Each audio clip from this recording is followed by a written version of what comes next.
ರಾಜ್ಕುಮಾರ್ ಆಯ್ತು, ಅಭಿಷೇಕ್ ಆಯ್ತು, ಯಶ್ ಆಯ್ತು. ಈಗ ಡಾಲಿ ಧನಂಜಯ್ ಮಗುವಿಗೂ ಕಲಘಟಗಿ ತೊಟ್ಟಿಲು ರೆಡಿ ಆಗಿದೆ.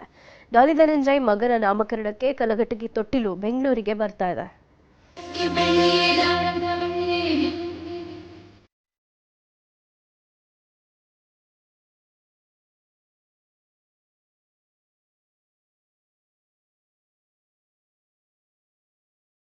ನಟ ಡಾಲಿ ಬಾಳಲ್ಲಿ ಈಗ ಲಾಲಿ ಹಾಡೋ ಕಾಲ ಶುರುವಾಗಿದೆ. ವಂಶೋದ್ಧಾರಕನ ಎಂಟ್ರಿಯಿಂದ ಇಡೀ ಕುಟುಂಬವೇ ಖುಷಿಯಲ್ಲಿ ತೇಲಾಡ್ತಿದೆ. ಮಗ ಅನ್ನೋ ಮಾಣಿಕ್ಯ ಮನೆ ಸೇರಿದ ಮೇಲೆ ಡಾಲಿ ದಂಪತಿಯ ಖುಷಿಗೆ ಪಾರವೇ ಇಲ್ಲದಂತಾಗಿದೆ. ಇದೇ ಸಂಭ್ರಮದ ಮಧ್ಯೆ ಈಗ ಡಾಲಿ ಮಗನ ನಾಮಕರಣಕ್ಕೆ ಕುಟುಂಬಸ್ಥರು ಸಜ್ಜಾಗ್ತಿದ್ದಾರೆ. ಕಂದಮ್ಮನ ತೊಟ್ಟಿಲು ಶಾಸ್ತ್ರಕ್ಕೆ ಸ್ಪೆಷಲ್ ತೊಟ್ಟಿಲು ರೆಡಿಯಾಗಿದೆ.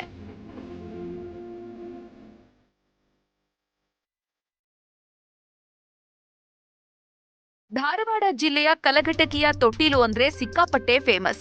ಕನ್ನಡದ ಮೇರು ನಟ ರಾಜ್ಕುಮಾರ್ರಿಂದ ಹಿಡಿದು ಮಂಡ್ಯದ ಗಂಡು ಅಂಬರೀಶ್ ಮೊಮ್ಮಗ ಹಾಗೂ ಯಶ್ ಮಕ್ಕಳಿಗೂ ಇಲ್ಲಿಯ ತೊಟ್ಟಿಲೇ ಹೋಗಿದ್ದು. ಈ ಸಾಲಿಗೀಗ ಡಾಲಿ ಮಗನು ಸೇರ್ಪಡೆಯಾಗಿದ್ದಾರೆ. ಸೆಲೆಬ್ರಿಟಿಗಳ ಪಾಲಿನ ಕನಸಿನ ತೊಟ್ಟಿಲಲ್ಲಿ ಡಾಲಿ ಮಗ ಜೋಲಾಲಿ ಹಾಡಲಿದ್ದಾನೆ.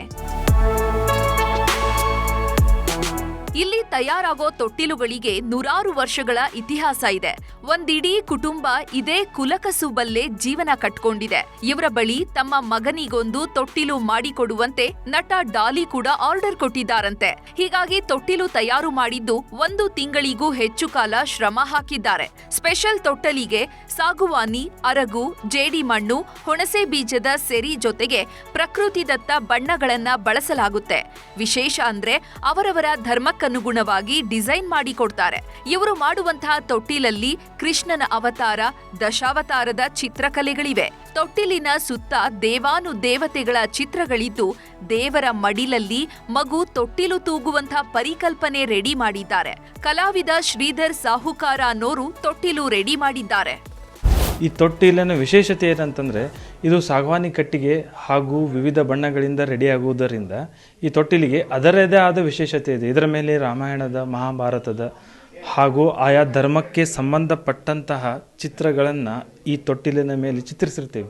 300-400 ವರ್ಷಗಳ ಇತಿಹಾಸ ಹೊಂದಿದ್ದು ಮತ್ತು ಇದು ಸಾಗವಾನಿ ಕಟ್ಟಿಗೆಯಿಂದ ಅದು ಗಿಡಮೂಲಿಕೆಗಳಿಂದ ಬಣ್ಣವನ್ನು ಅರಗಿನಿಂದ ರೆಡಿ ಮಾಡಿ ಅದನ್ನು ಲೇಪನ ಮಾಡ್ತಾರೆ.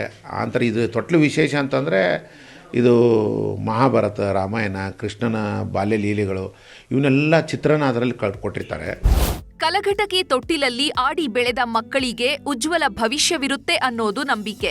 ಇದೇ ಕಾರಣಕ್ಕೆ ಇಲ್ಲಿನ ತೊಟ್ಟಿಲುಗಳು ಇವತ್ತಿಗೂ ಅಷ್ಟೊಂದು ಹೆಸರುವಾಸಿಯಾಗಿದೆ. ಇದೀಗ ಇಲ್ಲಿನ ತೊಟ್ಟಿಲನ್ನೇ ಡಾಲಿ ತರಿಸ್ತಿದ್ದಾರೆ. ಶಿವರಾಮ ಸುಂಡಿ, ನ್ಯೂಸ್ 18 ಹುಬ್ಬಳ್ಳಿ.